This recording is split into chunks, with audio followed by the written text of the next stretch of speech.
Topic है techniques of Rajyoga. Om Shanti, Om Shanti. बहुत खुशी से एक बार बोलेंगे ओम शांति। मैं समझती हूँ आप सभी इस पवित्र वातावरण में, इस सुंदर प्रकृति में बड़ा आनंद ले रहे होंगे। खुश हैं सभी? खुश हैं? यहाँ से जाने की दिल होती है? नहीं? फिर घर वाले क्या कहेंगे? 3 दिन के लिए तो भेजा था।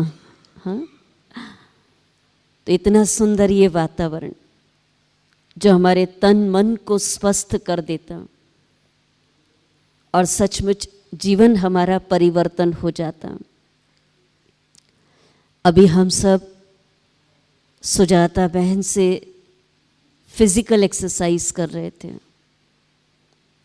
अपनी तंदुरुस्ती के लिए, अपने स्वास्थ्य के लिए बहुत प्यार से सभी एक्सरसाइज कर रहे थे। और जब वो फिजिकल एक्सरसाइज करते हैं कितने जागरूक रहते हैं हम, क्योंकि हम तन के प्रति बड़े अवेयर हैं, इसलिए उसकी एक्सरसाइज करते समय बड़े अवेयर रहते हैं हम। ऐसा कौन है जिसने यहाँ पहली बार ऐसी फिजिकल एक्सरसाइज की थी? जिंदगी में पहली बार हाथ पैर उठाए, कमर हिलाई? हाँ, कितने थे ऐसे? हाँ। और जब पहली बार एक्सरसाइज की तो क्या हुआ? हाँ, पहली बार जब एक्सरसाइज की, शरीर की एक्सरसाइज की, तो तकलीफ हुई या नहीं हुई? हाँ, हाँ या ना? तकलीफ हुई ना? पहली बार कोई भी जब कार्य किया जाता है तो तन को भी तकलीफ होती है। ऐसे राजयोग मेडिटेशन ये एक मन और बुद्धि की प्रक्रिया है। और जब हम फर्स्ट टाइम मेडिटेशन करते हैं तो मन को भी चूंकि ठिकाना पता नहीं है तो बड़ी तकलीफ होती है। आज हम राजयोग के क्या विधि है, क्या आधार है, कैसे राजयोग किया जाए, उसके विषय में समझेंगे। पिछले सत्र में हमने आत्मा के अस्तित्व को पहचाना, स्वयं के अस्तित्व को पहचाना, परमात्मा के अस्तित्व को पहचाना। आज हम कैसे उसके साथ अपना संबंध स्थापित करें, उस विधि को जानेंगे। क्योंकि हर एक व्यक्ति अपने जीवन में चाहता है कि मेरी क्षमताओं का विकास हो, मेरी योग्यताओं का विकास हो, और ये सब कुछ हमें करना है, परंतु अपने पथ पर रहकर, अपने पथ से हटकर हमें नहीं करना है। राजयोग के अगर शुरुआती तौर पर देखें तो 3 स्तर हैं, जिसमें हम अगर फिजिकल तौर पर देखें, मानसिक तौर पर देखें और आध्यात्मिक तौर पर देखें कि कैसे राजयोग इन तीनों स्तर पर कार्य करता है। जैसे कहा कि फिजिकल एक्सरसाइज करते हैं शरीर की फिटनेस के लिए, पर शरीर का स्वस्थ होना ही सब कुछ नहीं है। हम साथ में ये भी चाहते हैं कि हमारी आत्मिक शक्ति का विकास हो, हमारी आत्मा का शुद्धिकरण हो, हमारे मन की एकाग्रता बढ़े। क्योंकि सबसे ज़्यादा लोगों की शिकायत कौन सी होती है? हाँ, कि मन जो है वो एकाग्र नहीं हो पाता, स्थिर नहीं हो पाता है। तो हम सब चाहते हैं कि हमारी वो एकाग्रता बढ़े। तो शारीरिक तौर पर हमें शरीर को स्वस्थ भी रखना है और साथ साथ अपनी इन योग्यताओं को भी विकसित करना है, आत्मा का शुद्धिकरण भी करना है। दूसरे रूप में अगर हम देखें मानसिक स्तर पर, क्योंकि आज किसी से भी आप मिलो तो मानव मन इतना कमज़ोर हो चुका है, हर छोटी बड़ी बात का प्रभाव उसके मन पर सबसे पहले पड़ता है। सेकंड सेकंड में मूड चेंज होते रहते हैं। किसी ने हंसाया तो हंस दिए, किसी ने, जोर से बोलो, है ना, रुलाया तो रो पड़े, किसी ने कहीं और कह दिया चलने को तो चल पड़े। तो हमारा अपने ऊपर तो कोई कंट्रोल नहीं, अपने मन बुद्धि पर तो कोई नियंत्रण रहा ही नहीं है। तो मानसिक तौर पर भी अगर देखें तो जीवन में प्रतिपल, हर घड़ी कोई ना कोई घटनाएं हमारे साथ घटती रहती हैं और उन घटनाओं का असर हमारे मन के ऊपर पड़ता है। और इसलिए मनुष्य बहुत जल्दी कभी दुखी हो जाता है, कभी चिंता में आ जाता है, कभी भय में आ जाता है, भविष्य की चिंता सताने लगती है। तो ये जो प्रभाव मन के ऊपर पड़ने लगता है, उससे हमें बाहर निकालने में ये राजयोग बहुत बहुत मदद करता है। और तीसरा, अगर आध्यात्मिक स्तर पर देखा जाए तो आध्यात्मिक स्तर पर हम सबको अपनी स्वयं की जानकारी, हमारे अपने पिता परमात्मा की जानकारी, आध्यात्मिक तौर पर जब हम इस राजयोग का अभ्यास करते हैं तो हमें पता चलता है कि शरीर और आत्मा का आपस में क्या संबंध है। ऐसे आत्मा का परमात्मा के साथ क्या संबंध है, ये सारी स्थितियों को हम बहुत अच्छी तरीके से पहचान पाते हैं। और इसलिए तीनों स्तर पर राजयोग की बहुत बहुत आवश्यकता है। अब आप बताइए कि आप सब कभी ना कभी परमात्मा को याद करते ही हैं, करते हैं, भगवान को याद करते हैं? हाँ। अच्छा, कब करते हैं भगवान को याद? असलियत बताना। हाँ, कब हम भगवान को याद करते हैं? जब परेशान हो जाते हैं। अच्छा, और कब याद करते हैं? हाँ जी, हाँ, और कब याद करते हैं?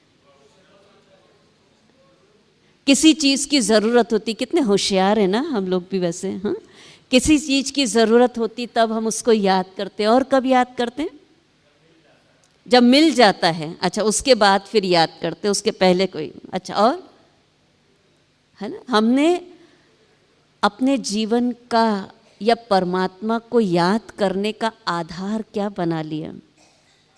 दुख होगा तो याद करूँगा, कोई भय होगा तो याद करूँगा, कोई चिंता होगी तो याद करूँगा, कुछ चाहिए होगा तो याद करूँगा, और बाकी के टाइम पे क्या करूँगा? बाकी के टाइम पे क्या करूँगा? मैं भी मस्त, आप भी मस्त, है ना? ये हमने असली आधार बना दी। पर राजयोग के ये आधार नहीं है, ये टेम्पररी है, ये परमात्मा के साथ कोई संबंध नहीं है, ये कोई असली प्राप्ति भी नहीं है। आज हम उस असलियत को जानेंगे। और जब हम परमात्मा को याद करते हैं ना, वो ज़रूर हमारी मदद करता है। आपने सुना होगा, बहुत पुरानी वो स्टोरी आपको याद होगी। कहते एक व्यक्ति अपनी जीवन यात्रा को देख रहा था, पिछले कई समय की अपनी यात्रा को वो देख रहा था।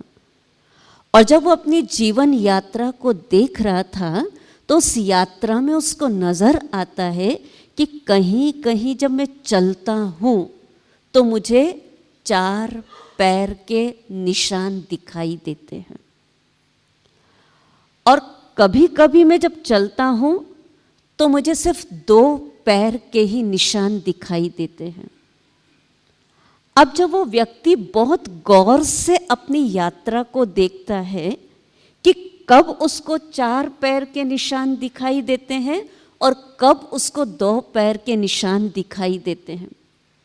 तो बहुत गौर से जब वो यात्रा को देखता है तो उसको पता चलता है कि जब उसका सुख का समय था तो उसको 4 पैर के निशान दिखाई दिए, और जब उसके दुख का समय होता है तब उसको 2 पैर के निशान दिखाई दिए।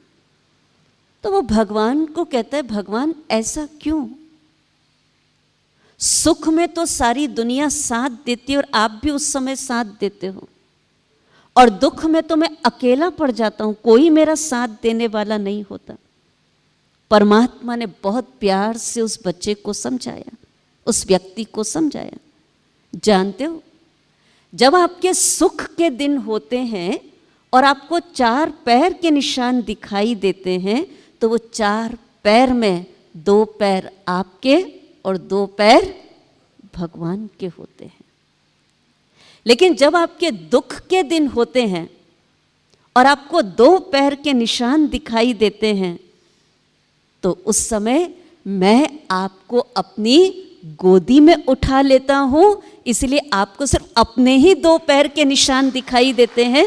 उस समय मैं साथ चलता नहीं हूं पर तुमको अपनी गोदी में उठा लेता हूं। ये उसके प्यार की निशानी, ये उसके प्यार का एहसास। पर आज हम समझेंगे कि योग मतलब क्या। योग अर्थात जोड़, संबंध, मिलन। जब 2 चीजें आपस में मिलती है तो हम कहते हैं योग हो गया है। जैसे वियोग का मतलब होता है बिछुड़ना, संयोग का मतलब होता है अचानक किसी का मिलना, ऐसे ही राजयोग का अर्थ होता है आत्मा का परमात्मा के साथ कनेक्ट होना। क्लियर हुआ? वियोग, संयोग, ये योग भी नहीं, आज हम अभ्यास करेंगे राजयोग का, जिसमें हमारा मिलन किसी व्यक्ति के साथ नहीं पर हमारा मिलन उस परमात्मा के साथ होता है। और एक तरह से देखा जाए तो जीवन में हर एक व्यक्ति योगी है, क्योंकि हमारा मन का कनेक्शन कहीं ना कहीं जुड़ा हुआ है, किसी ना किसी के साथ जुड़ा हुआ है। जब हम किसी भौतिक चीजों को याद करते हैं, भौतिक पदार्थों को, वस्तुओं को याद करते हैं तो उसको भौतिक योग कहा जाता है। जब हम किसी व्यक्ति को याद करते हैं, इंसान को याद करते हैं, देहधारी को याद करते हैं तो उसको कहा जाता है लौकिक योग। पर जब हम किसी इष्ट को याद करते हैं, किसी देवी देवता को याद करते हैं, अपने इष्ट को याद करते हैं, तब उसको कहा जाता है अलौकिक योग। लेकिन जब हम अपने स्व अस्तित्व के माध्यम से, निज स्वरूप के माध्यम से आत्मा समझकर उस परमात्मा को याद करते हैं तो उसको कहा जाता है राजयोग। तो एक है भौतिक योग, एक है लौकिक योग, एक है अलौकिक योग, लेकिन हम किस लिए आए हैं यहां? राजयोग सीखने के लिए। अभी भी हम कहीं ना कहीं कनेक्ट रहे होंगे मन से, किसी ना किसी को याद कर रहे होंगे, लेकिन राजयोग में उन सबसे अपने आप को समेटकर एक के प्रति पूरी एकाग्रता के साथ हमें बैठना होता है। इसलिए उसको कहते हैं राजयोग। राजयोग ये ऐसी सुंदर पद्धति है, इतना सुखद योग है कि राजयोग का अगर वास्तविक अर्थ हम जानते हैं तो राजयोग अर्थात राजाओं का राजा बनाने वाला योग, राजाओं का राजा। क्लियर हुआ? राजाओं का राजा। सबसे पहले हम देखें कि हमारे शरीर की जितनी भी कर्म इंद्रियां हैं, इन सारी कर्म इंद्रियों को कंट्रोल करने वाली कौन? सुना है ना सबने? सुन रहे हैं ना सभी? है ना। एक कर्म इंद्रियों को कंट्रोल करने वाली कौन कंट्रोल करता है ना, ये आत्मा। ये ड्राइवर है जो हमारे पूरे शरीर रूपी गाड़ी को कंट्रोल करती है। आत्मा राजा है जो इस सीट पर बैठ करके शरीर के एक एक इंद्रियों को वो कंट्रोल करती है, नियंत्रित करती है। तो पहले हम स्वयं की इंद्रियों के राजा बनते हैं, और जो स्वयं की इंद्रियों के राजा बनते हैं वही फिर भविष्य में महाराजा बनते, राजाओं के राजा बन जाते हैं। पर आजकल हम जब सुनते हैं लोगों की बातें कि क्या करें, मैं देखना तो नहीं चाहती थी पर मैंने देख लिया, मैं सुनना तो नहीं चाहती थी पर बातें ऐसी थी कि मैंने सुन ली, मैं बोलना तो नहीं चाहती थी पर परिस्थिति ऐसी थी कि आखिर मुझे बोलना पड़ा, तो मेरे न चाहने पर भी मुझे करना पड़ा। इसको कंट्रोल कहेंगे या आउट ऑफ कंट्रोल कहेंगे, है ना। इसको कंट्रोल नहीं कहेंगे। मैं नहीं चाहती थी फिर भी मैंने कर दिया, मैं खाना नहीं चाहती थी खा लिया, देखना नहीं चाहती थी देख लिया, बोलना नहीं चाहती थी बोल दिया, अरे इतना समझाया था बोलना मत, फिर बोल पड़े। तो इसको तो कंट्रोल नहीं कहेंगे। स्व पर शासन, बहुत बार ये शब्द सुने होंगे ना, यहाँ का ना प्रशासन ठीक नहीं है, यहाँ का ना प्रशासन ठीक नहीं है। राजयोग कहता है जिसका खुद पर शासन नहीं वो प्रशासन कैसे करेगा, है ना। औरों पर राज्य करने के लिए पहले मुझे स्वयं पर राज्य करना, स्वयं की इंद्रियों पर कंट्रोल करने की आवश्यकता है।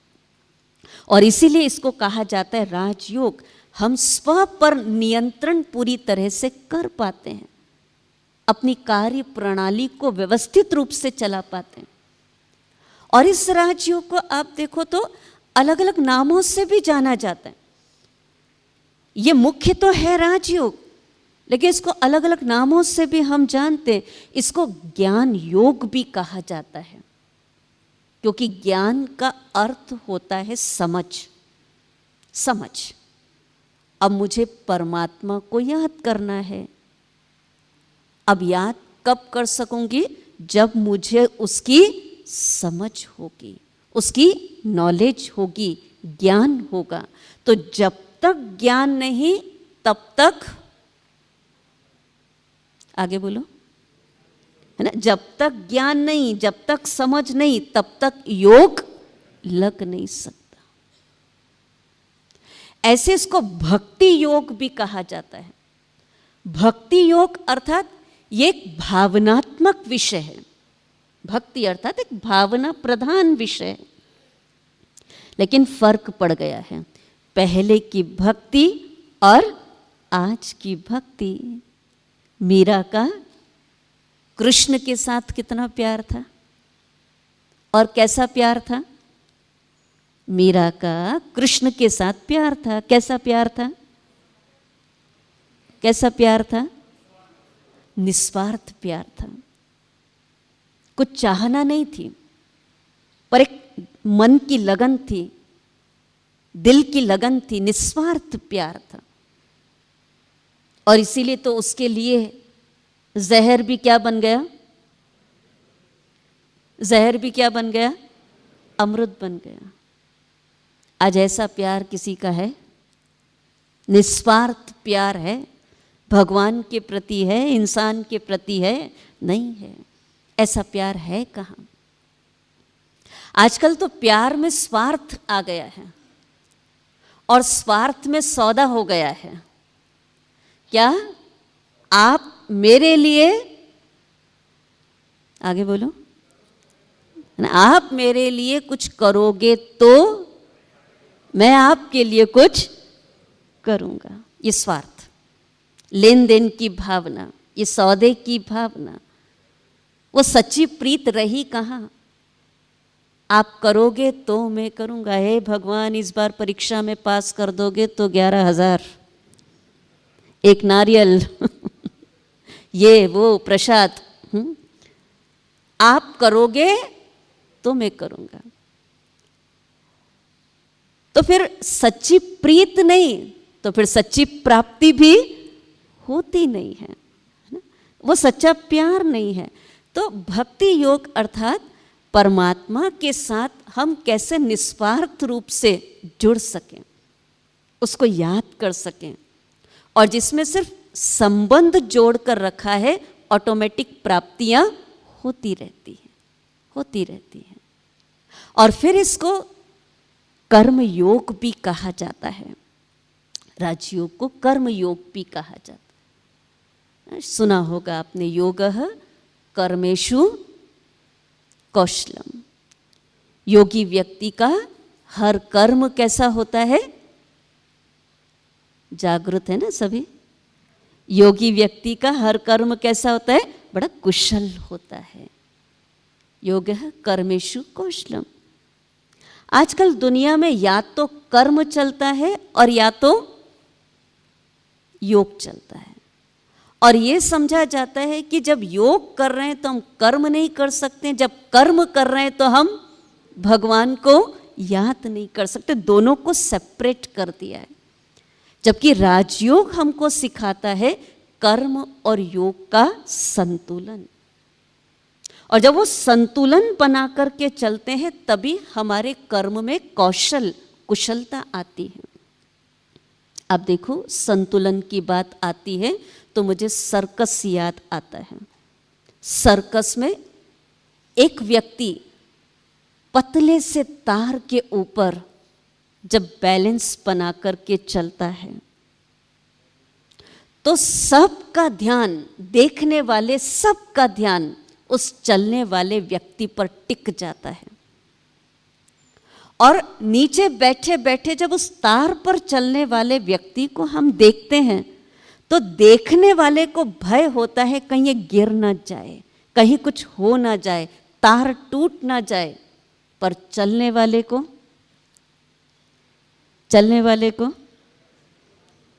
हाँ, चलने वाले को भय होता है। भय होता तो चल नहीं पाता है ना?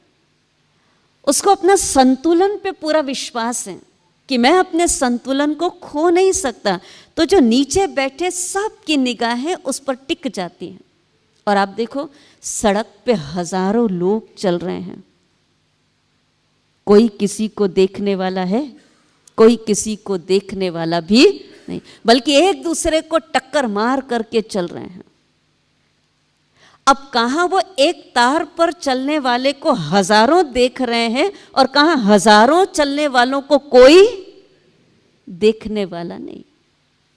तो दोनों के चलने में अंतर कहाँ महसूस हुआ? हाँ, जो तार पे चल रहा है उसके कर्म में हमको क्या विशेषता दिखाई दे रही है? संतुलन दिखाई दे रहा है, कुशलता दिखाई दे रही है, आत्मविश्वास दिखाई दे रहा है, और इसलिए सबकी निगाहें उस पर टिकी हुई हैं। और जमीन पर चलने वाले वो तो सब चल ही रहे हैं, दौड़ रहे हैं, भाग रहे हैं, तन से भी भाग रहे हैं, मन से भी भाग रहे हैं, कोई किसी को देखने वाला नहीं। उनके कर्म में कोई कौशल दिखाई नहीं थे। तो राजयोग कहता है कर्म अलग, योग अलग नहीं, लेकिन कर्म करते करते भी हम परमात्मा को याद कर सके, वो संतुलन होगा तो कर्म श्रेष्ठ, कर्म महान बन जाएगा, एक श्रेष्ठ योगी बन जाएंगे। ऐसे इस राजयोग को बुद्धि योग का टाइटल भी दिया जाता। बुद्धि योग कि आज तक तो हम समझते थे कुछ विधि हमको करनी पड़ेगी, कुछ विधि करें तो परमात्मा के साथ हमारा कनेक्शन जुड़े। हम जनरली ये देखते हैं कि सब कुछ हम तन से कर रहे होते हैं परमात्मा को याद करने के लिए, परमात्मा के प्रति अपना प्रेम जताने के लिए, परंतु मन और बुद्धि वो कहीं और खोया हुआ होता है। आपके सामने टीवी रखा हुआ है, बड़ी सी स्क्रीन है, और आप उस टीवी के सामने, स्क्रीन के सामने जाकर के बैठ जाओ और काफ़ी समय तक बैठे रहो और कहो अरे इसमें तो कुछ दिखाई नहीं देता, कुछ सुनाई नहीं देता है, टीवी खराब। सेकंड में क्या कह दिया? टीवी खराब। क्यों दिख नहीं रहा है, क्यों सुन नहीं रहा है? कहाँ हमने गड़बड़ की है? कहाँ गड़बड़ की है हमने? साधन सामने है, हम भी सामने बैठे हैं, लेकिन दिख नहीं रहा है, सुन नहीं रहा है। कहाँ बीच में गैप है? हाँ हाँ, कनेक्शन नहीं जोड़ा है, स्विच ऑन नहीं किया है। अब स्विच ऑन नहीं किया, कनेक्शन नहीं जोड़ा आपने, तो कैसे दिखाई देगा, कैसे सुनाई देगा? बस ऐसे हम भी भगवान के सामने सिर्फ जाकर के बैठ जाते हैं, पर अपनी बुद्धि की तार उसके साथ जोड़ते नहीं हैं। और फिर हम कहते हैं भगवान से तो मुझे कोई प्राप्ति होती नहीं, कोई अनुभव जीवन में होते नहीं। तो कैसे होंगे? हमने अपने मन की तार तो उसके साथ जोड़ी नहीं। मनुष्य हाथ में माला लेकर के बैठा हो और मन यहाँ वहाँ भटकता हो, तो क्या उसको ताकत आएगी? इसलिए सुना आपने, कहते हैं ना, माला तो कर में फिरे, जीभ फिरे मुख माही, मनवा चहूँ और फिरे, ये तो सिमरन नाही। समझ में आई? समझ में आया कि नहीं आया? हाँ, माला तो कर में फिरे, माला कहाँ फिर रही है? हाथ में।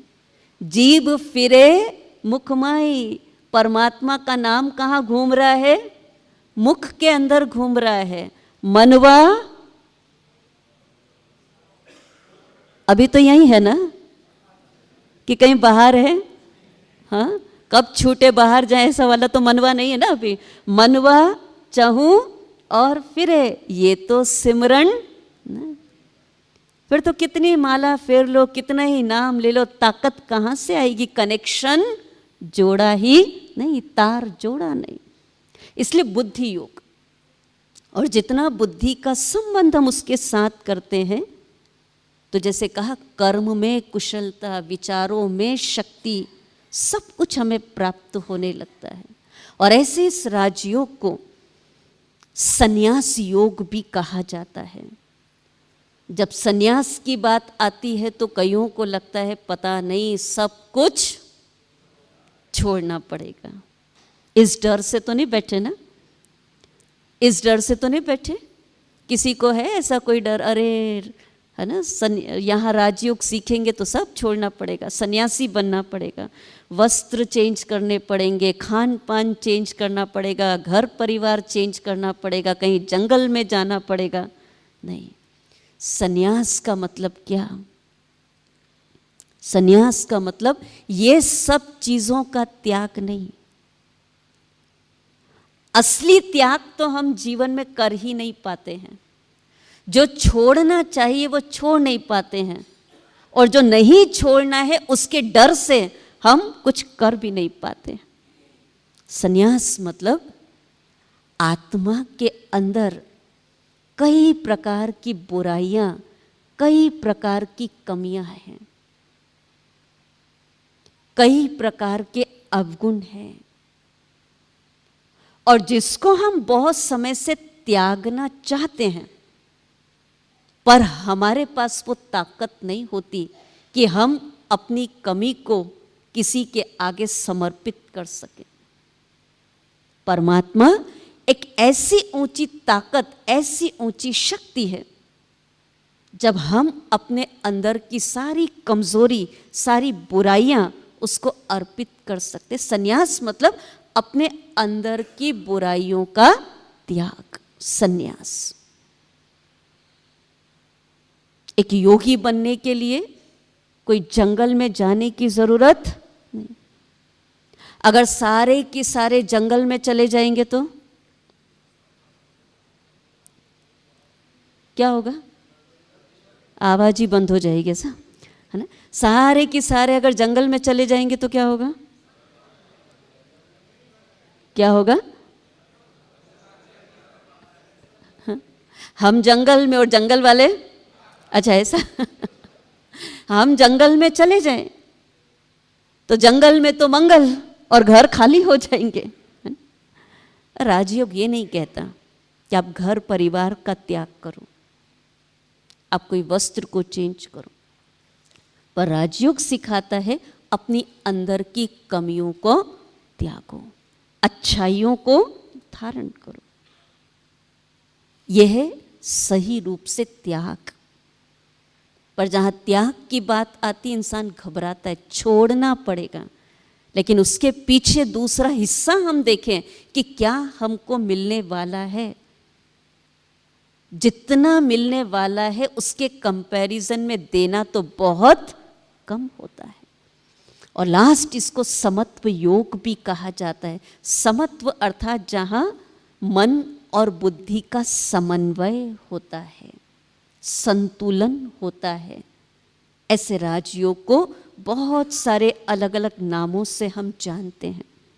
पर बात चल रही थी कि कैसे परमात्मा को याद किया जाए। अच्छा, एक पल के लिए सब आंखें बंद करके बैठो, आंखें बंद करके बैठो। कई तो सोच रहे होंगे पहले से ही बंद है, क्या बंद करें, है ना। जिसकी बंद है वो बंद रखो, जिसकी खुली है वो कुछ पल के लिए बंद कर लो। ओके। और कुछ क्षण आप अपने लौकिक घर में पहुंच जाओ,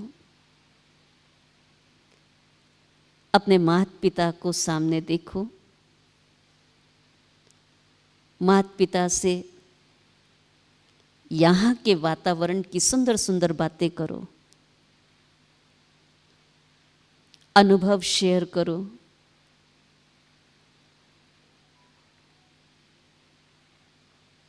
उनके साथ बहुत प्यार से मुलाकात करो।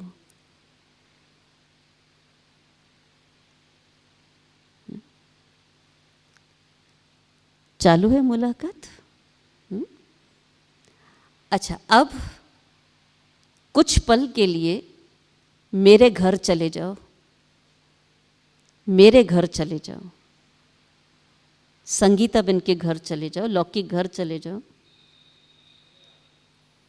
और संगीता बहन के लौकिक माता पिता से मुलाकात करो, बातचीत करो, यहाँ के अनुभव उनके साथ शेयर करो। अभी जरा आंखें खोलो। दोनों में से क्या इजी था? दोनों में से क्या इजी था? अपने घर जाना, अपने माता पिता से मिलना, उनके साथ बातचीत करना सहज था। क्यों क्यों क्यों सहज था? उनके साथ मिलना, बातचीत करना, अनुभव शेयर करना क्यों सहज था? हाँ, क्योंकि पहचानते हैं, उनके साथ संबंध है ना, उनके साथ रहते हैं, इसलिए सहज था। और मेरे घर जाना क्यों मुश्किल था? पता ही नहीं आप कहाँ रहते हो, कौन आपके माता पिता हैं, क्या करते हैं। बस ठीक इसी तरह से जब तक पहचान नहीं, परिचय नहीं, तब तक परमात्मा को याद करना भी मुश्किल होता। इसके पहले के सत्र में बहनों ने आपको परमात्मा का परिचय दिया। कौन हमारे असली माता पिता है, इस आत्मा के पिता, इस सोल के पिता सुप्रीम सोल हैं। और जब आपको उनका परिचय मिला, फिर उनके साथ कनेक्शन जोड़ना बड़ा आसान हो जाता है। तो याद करने के लिए चाहिए पहचान, परिचय। आत्मा और परमात्मा दोनों के बीच, दोनों के रूप की भी समानता है, क्योंकि आत्मा का रूप भी कैसा है? सुना है ना सभी ने? कैसा है? ज्योति बिंदु।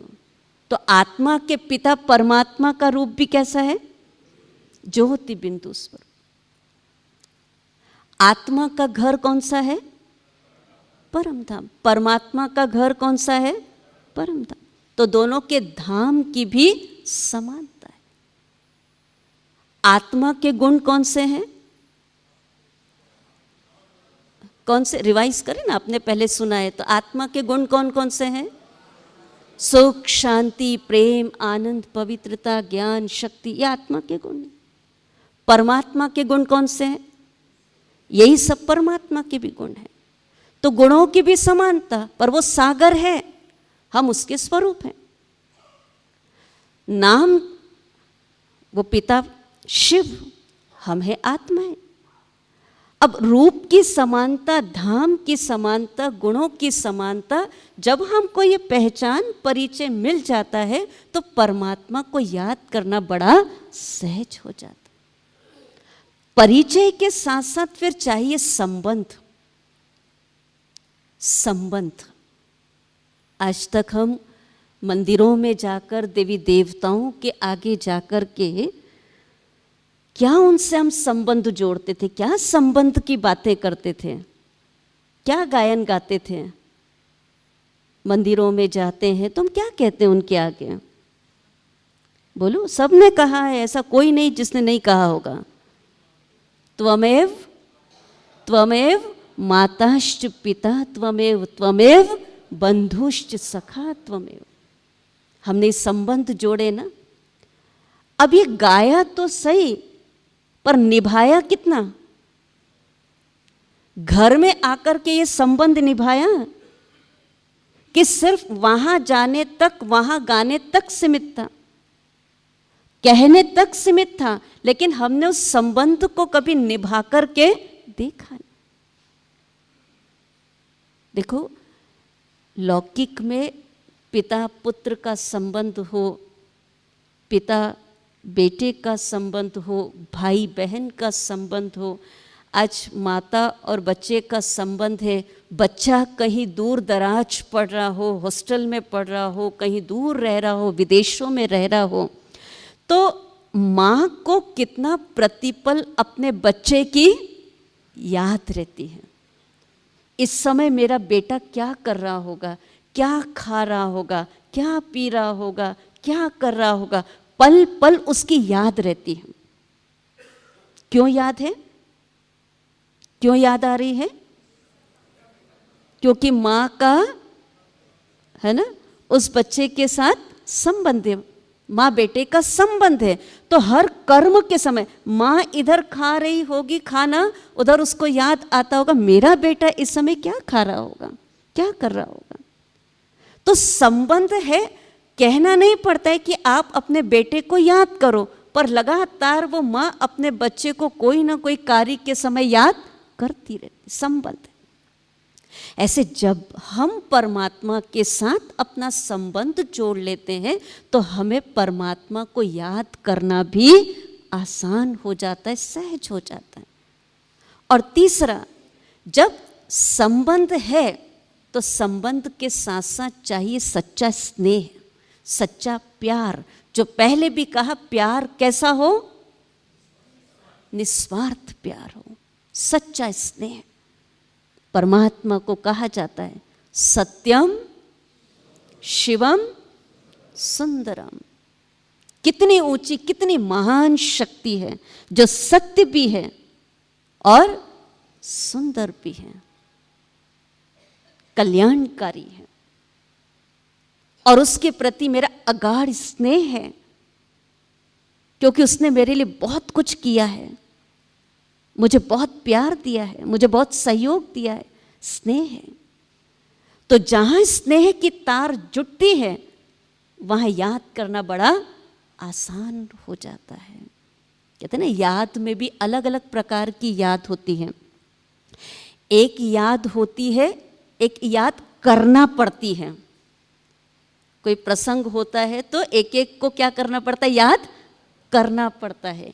एक याद होती है आने वाली, एक की याद कैसी होती? जो याद आती है। एक याद करनी पड़ती है, एक याद सताती है कि उसके बिना मैं रह नहीं सकता। पर आपको पता है परमात्मा की याद कैसी है? आने वाली है, करने वाली है, सताने वाली है, या इससे भी हटकर कोई और है? हाँ, कौन बताएगा? परमात्मा की याद कैसी है? परमात्मा की याद कैसी है? हाँ, महसूस करने के लिए परमात्मा की याद कैसी है? आप कहेंगे अभी करके देखूं तो मालूम पड़े ना, है ना? कैसी है? आने वाली है, या परमात्मा को याद करना पड़ता है, या परमात्मा की याद आती है, या परमात्मा की याद सताती है, या इससे भी हटकर कोई और है? हाँ, कोई जवाब नहीं? कुछ तो बोलो। सताने वाली है, रियलाइजेशन वाली है, और परमात्मा की याद न आने वाली, न करने वाली, न सताने वाली, परमात्मा की याद तो समाने वाली है। कैसी है? समाने वाली। इसीलिए तो लोगों ने कह दिया है ना, हम परमात्मा में लीन हो जाएं। पर वास्तव में परमात्मा में लीन नहीं हुआ जाता है, उसके लव में लीन होना होता है, उसके प्यार में समाना होता है, उसमें समाना नहीं होता है। उसमें समा जाए तो अस्तित्व खत्म। तो उसमें समाते नहीं हैं, परंतु उसके लव में लीन हो जाते हैं, समा जाते हैं, खो जाते हैं। जैसे दो व्यक्ति का जब आपस में संबंध जुड़ जाता है, और उस एक कुमार और कुमारी आपस में जब संबंध जुड़ता है और पता चलता है कि अब भविष्य में इनके साथ मेरा संबंध पक्का होना है, तो वो कुमार कुमारी कैसे एक दूसरे की याद में समा जाते हैं, खो जाते हैं। ऐसे परमात्मा के साथ भी मेरा अनादि अविनाशी संबंध है, तो उसकी याद में मुझे क्या करना होता है? समाना, स्नेह में समाना। और चौथा है प्राप्ति। मन बार बार कहाँ जाता है? हमारा मन बार बार कहाँ दौड़ता है? जहाँ से कुछ मिलने वाला है, प्राप्त होने वाला है। यहाँ आने का आपका मन क्यों हुआ? माउंट आबू आने का, ज्ञान सरोवर आने का मन क्यों हुआ आप सबका? हाँ, आपको पता था यहाँ बहुत कुछ मिलने वाला है। आपको जिन्होंने भी तैयार किया होगा तो बहुत अच्छी अच्छी बातें सुनाई होगी, आप चलो ये होगा, ये होगा, ये, तो आपका मन यहाँ आने के लिए, ये होगा, ये मिलेगा, ये देखोगे, ये सुनोगे। तो जब प्राप्ति प्राप्ति प्राप्ति देखी तो आप दौड़े चले आए। निमंत्रण तो बहुतों को दिया था, पर आप इतने ही पहुंचे क्योंकि आप सब कितने सौभाग्यशाली हैं। पूरे भारत भर में दिया था निमंत्रण, लेकिन आप सब क्यों पहुंचे भगवान के घर में? सिलेक्टेड रत्न, सिलेक्टेड फूल यहाँ पहुंचे अपनी खुशबू फैलाने के लिए। क्यों? क्योंकि आपको पता था यहाँ आने के बाद हमें बहुत कुछ मिलने। तो मिल रहा है, मिल रहा है। सब अपनी झोली भर के जाने वाले हैं। झोली भरना, पर यहाँ झटकार मत देना। जो भरा है वो साथ में लेकर के जाना भी। तो जहाँ कुछ मिलता है, प्राप्ति होती है, मन वहाँ बार बार जाता है, प्राप्ति में मन जाता है। और परमात्मा तो इतनी ऊंची पावर, वो हमारे लिए क्या नहीं कर सकता है। अरे इतना प्यार है, आज अगर उसको कहो आसमान का तारा तोड़ करके दे दो तो वो भी हमको देने के लिए तैयार है। कहते ना, भगवान देता है तो क्या बात है। इसी में सबकी आवाज निकली, बाकी तो चुप थे। छप्पर फाड़ के देता है। और लेता है तो लेता भी, ऐसा नहीं देता है छप्पर फाड़ के, पर लेता भी है। क्या लेता है? एक एक का गिन गिन के हिसाब भी लेता है। देता है तो छप्पर फाड़ के, लेता है तो फिर हिसाब बराबर लेता है। मैंने तुमको कान दिए थे, क्या सुना जिंदगी भर। मैंने तुमको मुख दिया था, क्या बोला जिंदगी भर। आंखें दी थी, क्या देखा। एक एक का हिसाब तो लेगा ना। इसीलिए जब हिसाब लेने का टाइम आता है ना, तब घबराहट होती है। अभी मुझे हिसाब देना है, तब डर होता है। तो देता है तो बड़े प्यार से। हाँ, प्राप्ति ही प्राप्ति है। पर वो प्राप्ति कब? जब पहचान है, संबंध है, स्नेह है, उसके साथ जुड़ गए हैं, तब ऑटोमेटिक प्राप्तियां होने लगती है, मिलने लगता है। और इसीलिए परमात्मा को याद करने के ये आधार के साथ साथ कैसे उसको याद करें। और परमात्मा को याद करने के लिए दो प्रकार की तैयारी हमको करनी होती है।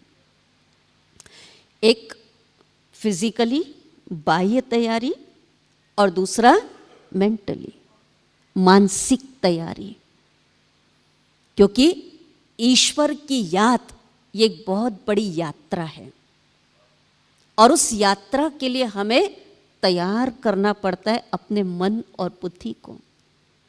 अब बाह्य तैयारी में हमें क्या करना होता है ईश्वर को याद करने के लिए? बाह्य तैयारी में हमें अपने फिजिकल पोस्चर को बिल्कुल ठीक व्यवस्थित रखना होता है।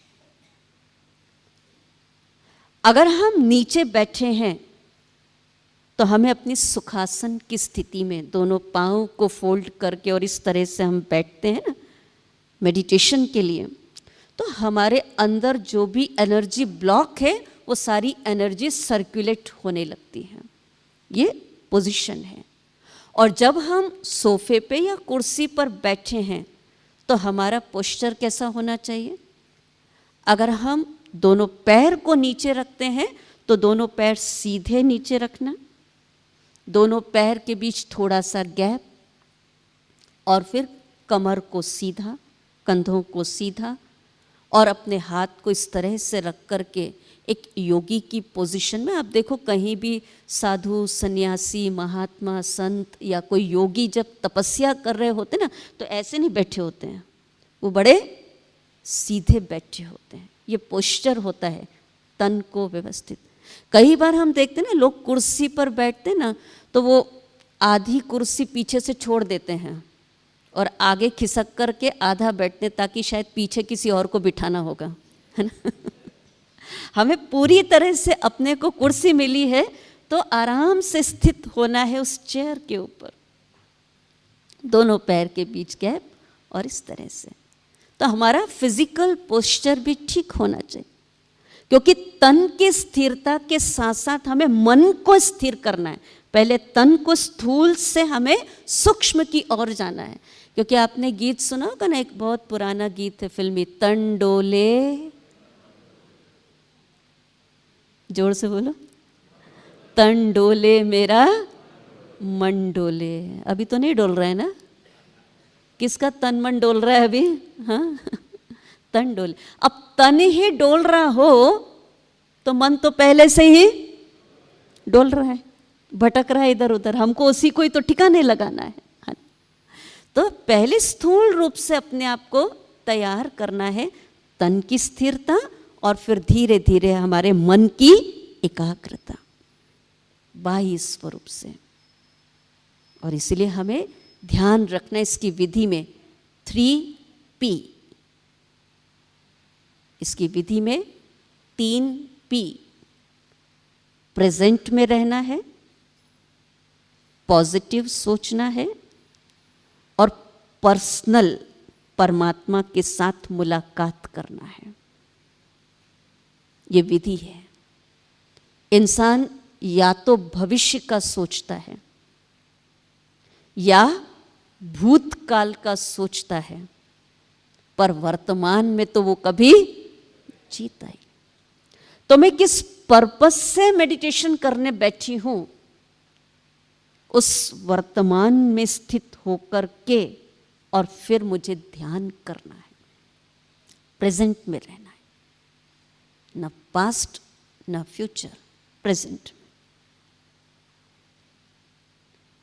और दूसरी विधि आंख खोल करके परमात्मा को याद करना।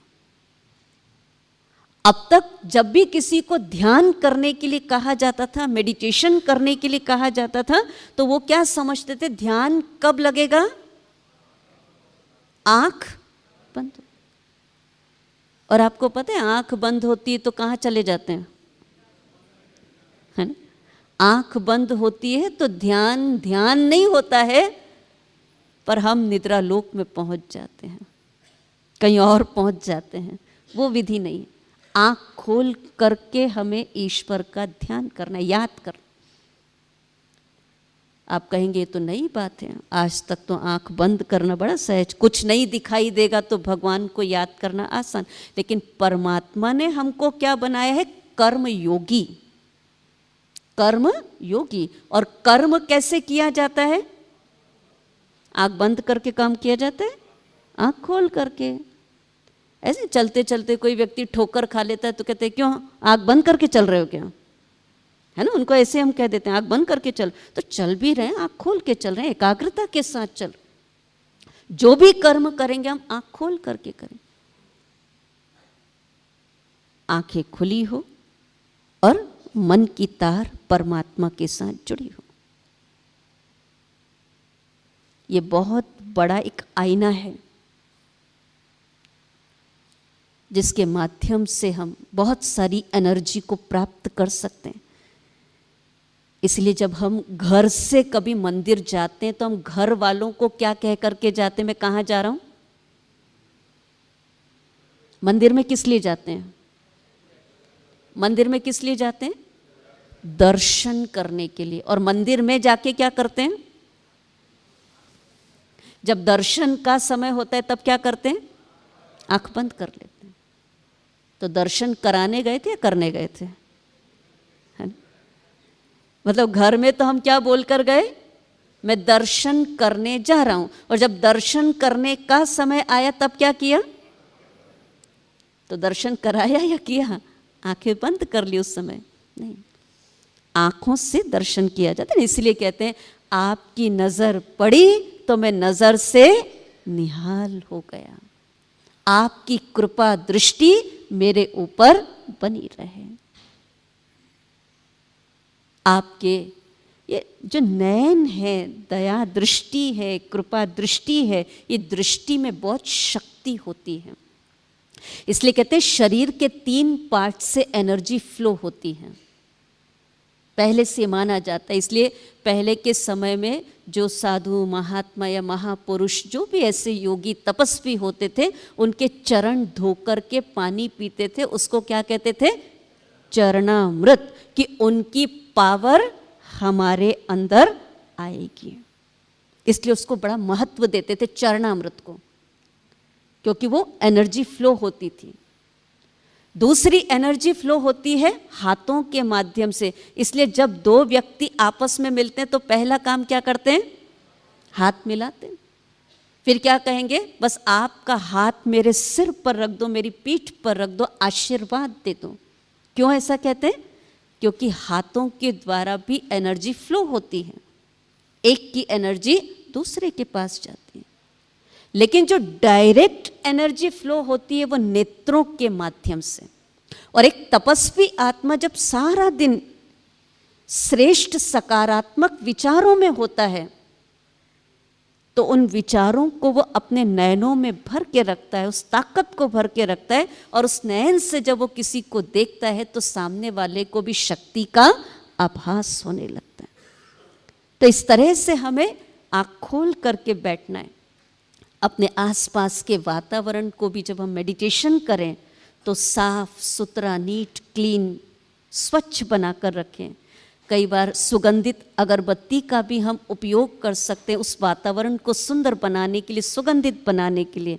लाइट म्यूजिक का भी हम प्रयोग कर सकते हैं उस वातावरण को बनाने के लिए जो हमको मेडिटेशन में सही हो। तो बाह्य रूप से तो हम तैयारी कर लेते हैं, लेकिन मानसिक रूप से हमें क्या करना है? मानसिक रूप से हमें, जैसे मैंने कहा ना, पॉजिटिव, पर्सनल और प्रेजेंट।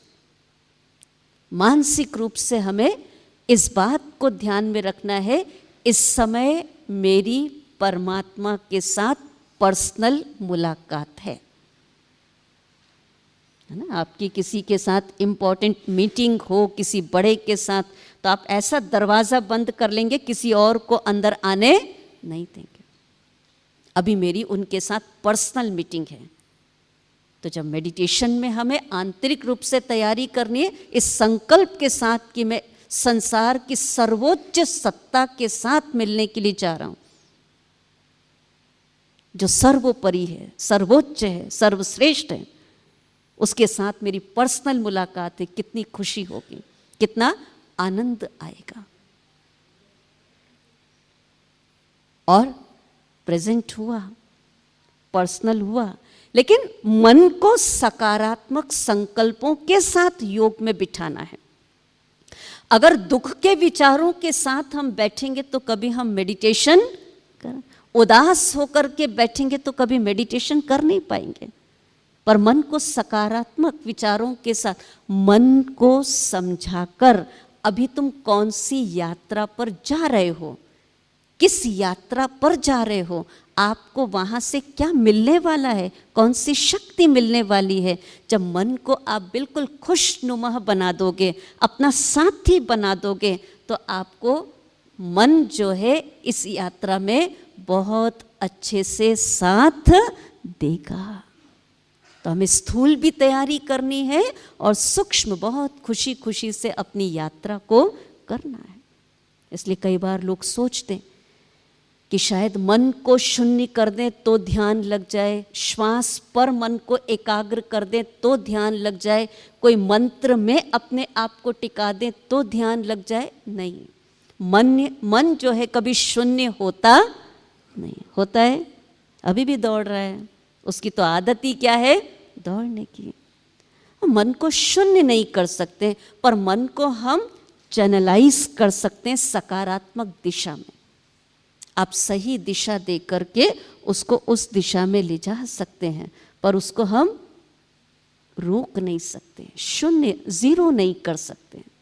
और अगर हम कहें श्वास पर मन को एकाग्र करें तो ध्यान लगेगा, पर जैसे पहले भी कहा कि मन के विचारों का प्रभाव शरीर पर पड़ता है, न कि शरीर का प्रभाव मन पर।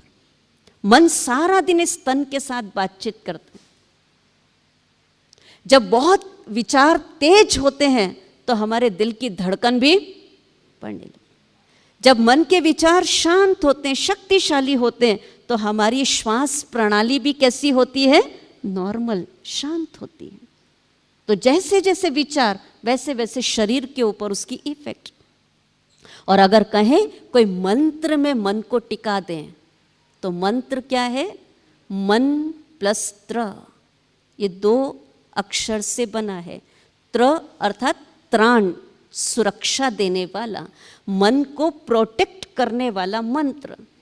लेकिन एक ही एक मंत्र का आप रोज रोज उपयोग करते रहेंगे तो मन को भी क्या चाहिए, जैसे हमको रोज पहनने के लिए नए कपड़े, अलग कपड़े चाहिए, खाने के लिए रोज वैरायटी चाहिए, ऐसे मन को भी, मन का भोजन क्या है, विचार। तो मन को भी कैसे विचार चाहिए। आप एक ही एक विचार रोज रोज रोज रोज देते रहोगे तो भटकेगा, उसको मजा नहीं आएगा। लेकिन आप सुंदर सुंदर विचारों में मन को भ्रमण कराएंगे तो क्यों नहीं मन वहाँ पर टिक जाएगा। आज हम सुबह सुबह सैर करने के लिए जाते हैं, तो कहाँ जाते हैं सैर करने के लिए, जंगल में या गार्डन में। हाँ, यहाँ भी आप सैर करते हैं तो कहाँ सैर करते हैं, गार्डन में सैर करते हैं, पवित्र वातावरण में। तो मन के विचारों को भी मुझे सकारात्मक दिशा में सैर कराना है। जंगल में नहीं, जंगल व्यर्थ विचार है और गार्डन समर्थ सकारात्मक विचार है। तो मुझे ऐसे सुंदर विचारों का भोजन मन को देना है। और जहाँ इस तरह से मन सकारात्मक बन जाता है तो मन शक्तिशाली भी बनता है और परमात्मा से कनेक्ट होना भी उसके लिए आसान हो जाता है। ठीक है ना। तो चलें थोड़ी देर हम अभ्यास करते हैं। कैसे बैठेंगे, कैसे बैठेंगे, आँख खोल के और तन को कैसा रखेंगे? स्थिर रखेंगे। हाथों को कैसे रखेंगे? फोल्ड करके रखिए। कमर को, कंधे को, सबको स्थिर कर दीजिए।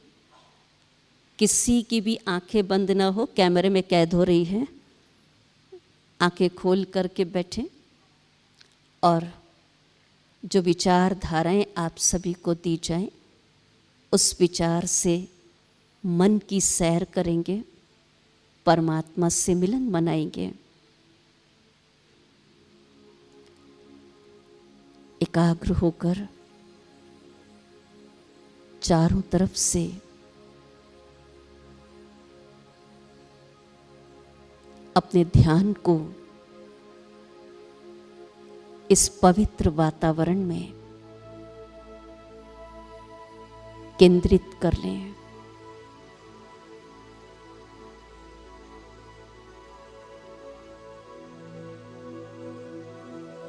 इस तन में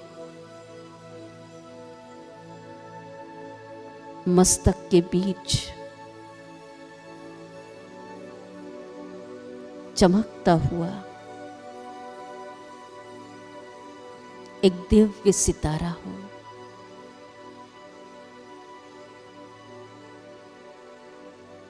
शांति का निर्मल बिंदु हो।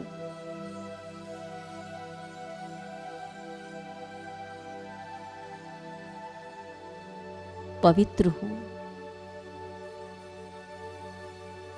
प्रेम स्वरूप हो।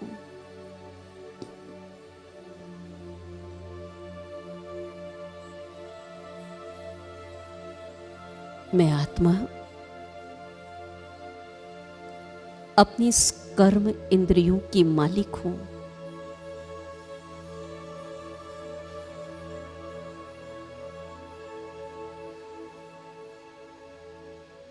संपूर्ण कर्म इंद्रियों पर मेरा नियंत्रण है।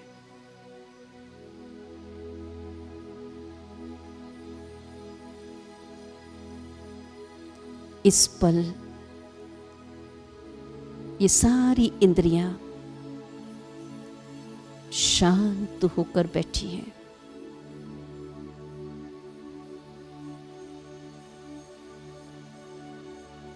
मैं आत्मा इस देह से न्यारी होकर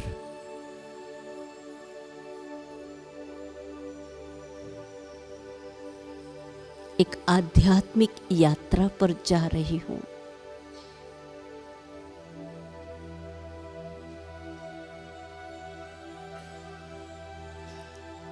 जिस यात्रा में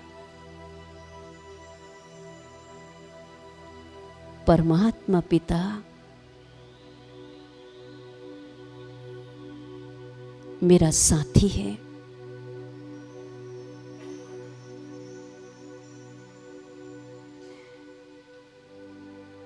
मेरा दोस्त है।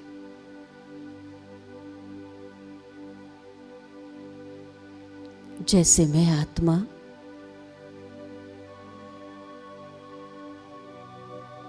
ज्योति बिंदु, ऐसे मैं अपने सामने अपने पिता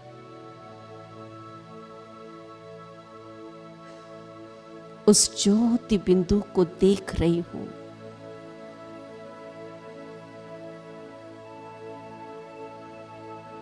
जो गुणों का भंडार है, शक्तियों का भंडार है।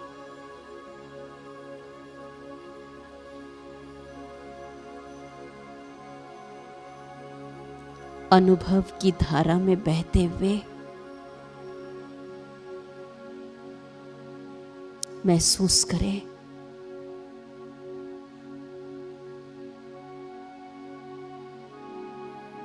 परमात्म शक्तियों का प्रवाह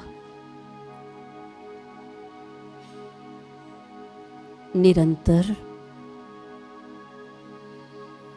मुझ आत्मा पर पड़ रहा है।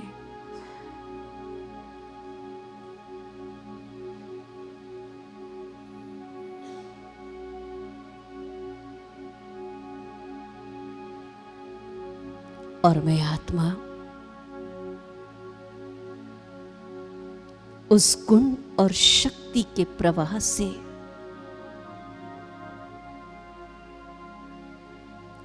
आनंदित महसूस कर रही हूं।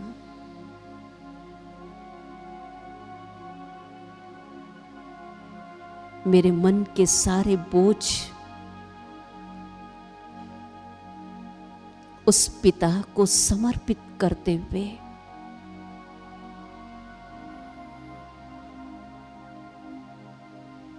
अपने आप को हल्का महसूस कर रही हूं।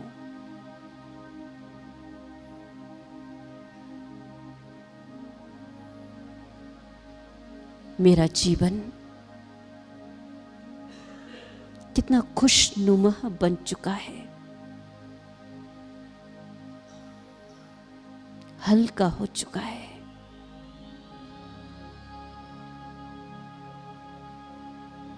राजयोग की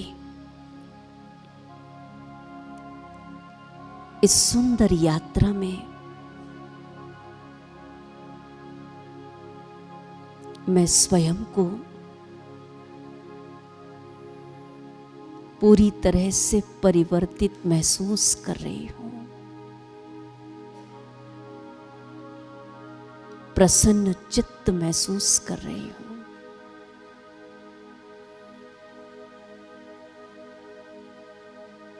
धीरे धीरे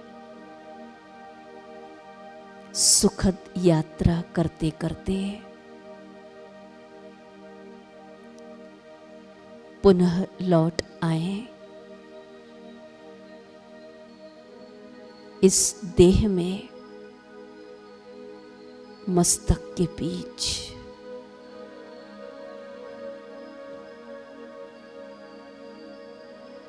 ओम शांति शांति शांति।